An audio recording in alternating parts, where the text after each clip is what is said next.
Welcome to Science Meets Adventure, exploring nature's secret.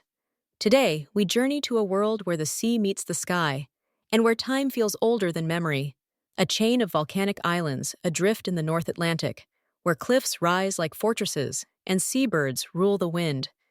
This is the Faroe Islands, the untamed heart of the North Atlantic. Born from fire and sculpted by ice, the Faroe Islands are a masterpiece of nature's restless imagination. Lying between Iceland and Norway, this remote archipelago belongs to Denmark. Yet it feels like a world entirely its own. 18 islands carved by volcanic power in oceanic fury. 55 million years ago, Earth's crust here tore open in a cataclysmic event. Molten rock surged upward, layer upon layer, forming vast plateaus of basalt, the foundation of the Faroes we see today. Each cliff face tells a story of those ancient eruptions, black volcanic layers stacked like the pages of time. And then, during the ice ages, glaciers came, carving deep fjords, grinding valleys, shaping ridges sharp as blades. When the ice withdrew, the ocean returned to claim what remained, sculpting coastlines so raw and dramatic they defy imagination. Standing on these cliffs, you can feel the heartbeat of Earth itself, a pulse that began in fire and endures in stone. The Faroes are not just land, they are sculptures of movement, forever changing under rain, wind, and sea. Every rock here is a chapter in Earth's long, untamed story. If fire created the Faroes, then wind and water gave them life. More than 3 million seabirds nest across these cliffs every summer. Puffins, fulmars, guillemots, and gannets. They circle above the waves in a chaotic ballet, their cries echoing through the mist. The islands are alive, not with noise, but with rhythm. The rhythm of rain tapping moss, waves colliding with stone, and wind weaving through the grasslands. Rain falls here for more than 250 days a year. And that's what makes this harsh land so impossibly green. Streams become waterfalls, waterfalls become rivers, and rivers vanish into the sea. Among them, one stands apart, Mulafossur, in the tiny village of Gásadalur, a waterfall that seems to pour straight from heaven into the Atlantic below. A symbol of nature's seamless poetry, the Faroese climate is as unpredictable as the sea itself, fog one moment, sunshine the next. But this unpredictability is its beauty. Here, weather is not an inconvenience. It is the storyteller. Every gust, every drop of rain, every rolling cloud is a brushstroke on this living canvas. And in that balance between chaos and calm, life has learned to adapt. Mosses and grasses cling to bare rock. Sheep graze on impossibly steep slopes. Beneath the waves, kelp forests sway like green cathedrals, sheltering fish, seals, and seabirds that dive like arrows into the deep. This is the North Atlantic wilderness, fragile, fierce, and endlessly alive. For all its wildness, the Faroe Islands are also a story of human endurance, a story written by those who learned not to conquer nature, but to live with it.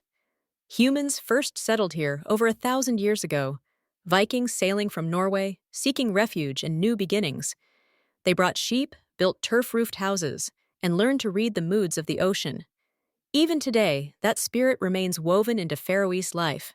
In the village of Saxun, black timber cottages sit beneath towering mountains, grass roofs blending into the land. In Tórshavn, the capital, often called the smallest in the world, red and yellow houses dot the harbor, fishing boats rocking gently in the mist. The people here live close to the elements. The ocean provides, but it also demands respect. Fishing, sheep farming, and now ecotourism sustain the islands, each bound by a deep awareness that nature's gifts are not endless. Visitors come from around the world to explore this untouched beauty. They trek across coastal trails where cliffs drop hundreds of meters to the sea.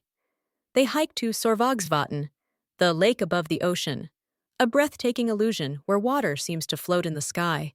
They kayak through fjords, camp beside waterfalls, and watch puffins take flight at sunset. Every experience here feels raw, almost spiritual, because in the Faroes, you don't just see nature, you feel it. The Faroese people welcome explorers not as tourists, but as temporary guardians, guests entrusted to witness the island's fragile beauty and leave it unbroken. And then there's the taste of the islands, flavors shaped by wind and salt. Fermented lamb, smoked salmon, seaweed, and fresh cod define a cuisine born of necessity and patience. Every dish tells the same truth. Survival here is an art form, one that embraces both scarcity and abundance. As evening falls, the Atlantic glows gold. Clouds drift low across the peaks, and the wind carries the faint cry of seabirds returning home. The Faroes are quiet now, but never still. The sea is always moving, always speaking. If you stand long enough, you can almost hear it, the whisper of time itself. In these islands, humans are not masters of the land. We are guests. Every path walked, every wave heard, every breath of wind is a reminder of our smallness and of nature's infinite grace. Here, isolation becomes connection, solitude becomes serenity, and the relentless elements that once threatened life now define it. The Faroes are a lesson, not in survival, but in symbiosis, in the delicate dance between resilience and respect, between adventure and preservation. As the last light fades behind the cliffs, the islands seem to exhale, content, ancient, and endlessly alive. In the Faroe Islands, you don't conquer the land. You learn to listen to it. You've been watching Science Meets Adventure, exploring nature's secret. If you love discovering Earth's hidden wonders, don't forget to like, share, and subscribe. And keep exploring, one secret at a time.